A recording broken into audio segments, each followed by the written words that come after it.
On the edge of the North Atlantic, where volcanoes rise beneath glaciers, and the ground itself never fully rests, lies one of the most extreme places humans ever chose to settle.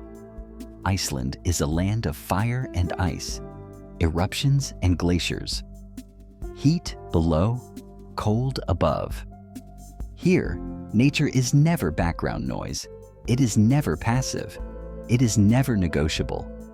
In most places, the land stabilizes over time.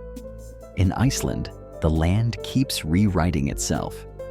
And yet, against every practical rule of survival, people didn't just endure here. They adapted. They organized. They built systems designed not for comfort, but for disruption. This is not a story about beauty. It's a story about instability and what happens when humans stop pretending stability is guaranteed. Iceland sits directly on the mid-Atlantic ridge, a massive tectonic fault where the North American and Eurasian plates are slowly pulling apart. This isn't a metaphor. It's a physical reality. The land is unfinished. Volcanoes don't just erupt. They redraw coastlines. Lava fields bury roads and farmland. Entire valleys disappear under ash. Glaciers don't just melt. They erase history.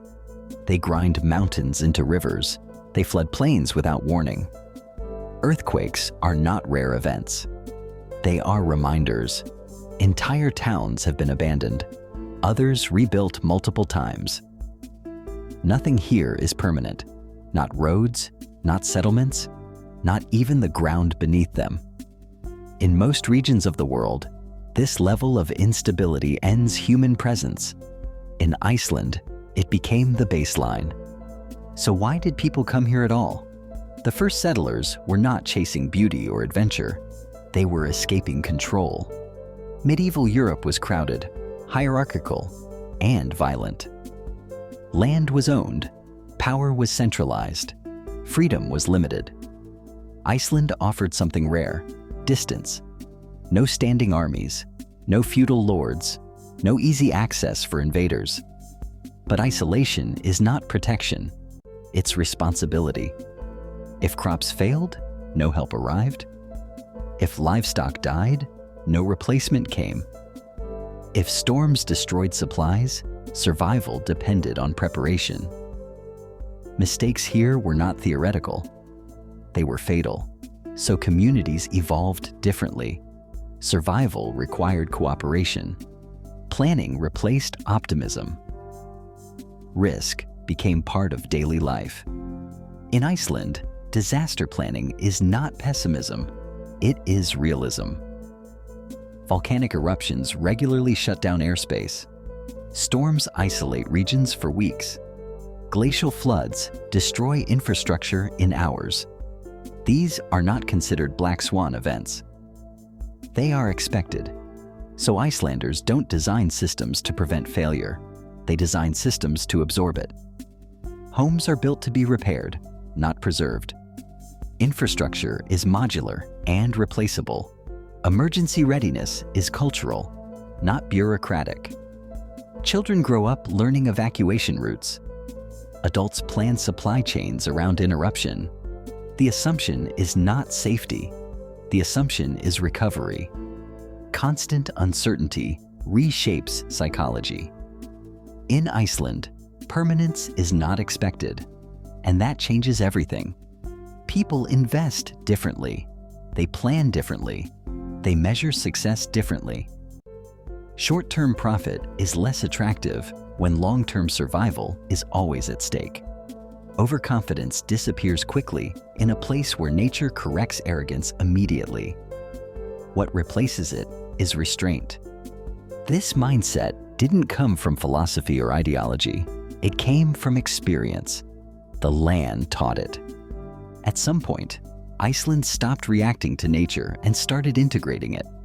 Volcanic heat, once purely destructive, became a resource. Geothermal energy now heats homes, schools, hospitals, and industries.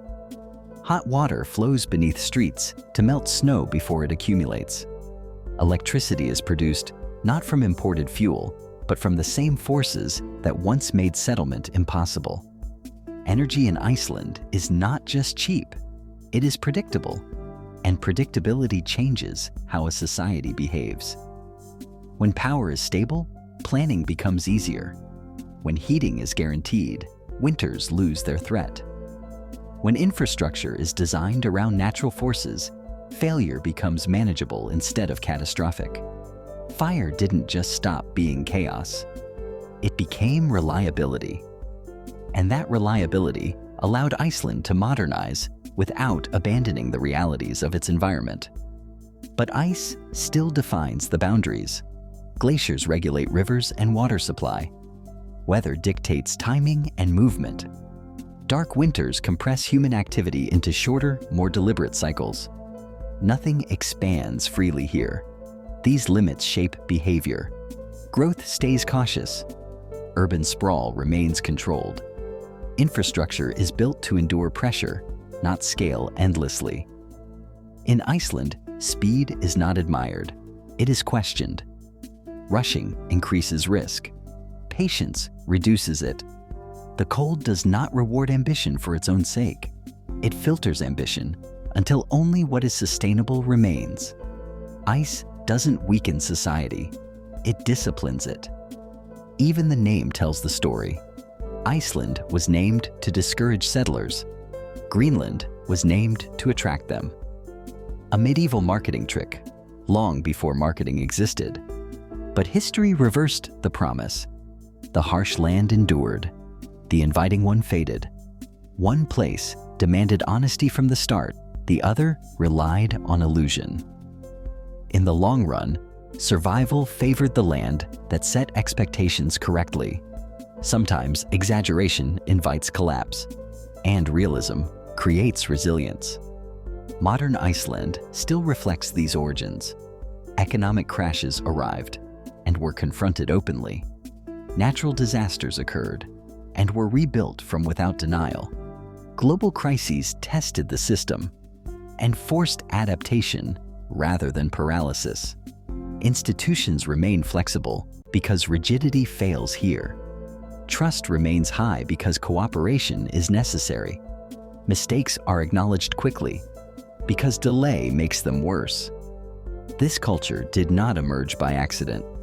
It is the result of living in a place where denial is punished immediately and preparation is rewarded over time. Iceland does not promise certainty. It promises recovery.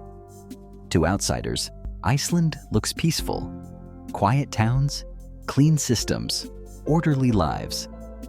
But calm here is not comfort. It is preparedness. When disruption is expected, panic loses its power. When failure is anticipated, recovery becomes routine. This calm is not passive. It is engineered. Iceland did not defeat nature. It aligned with it. And alignment, not dominance, is what allowed stability to emerge from constant change. Iceland's story is not about volcanoes, or glaciers, or isolation. It is about adaptation.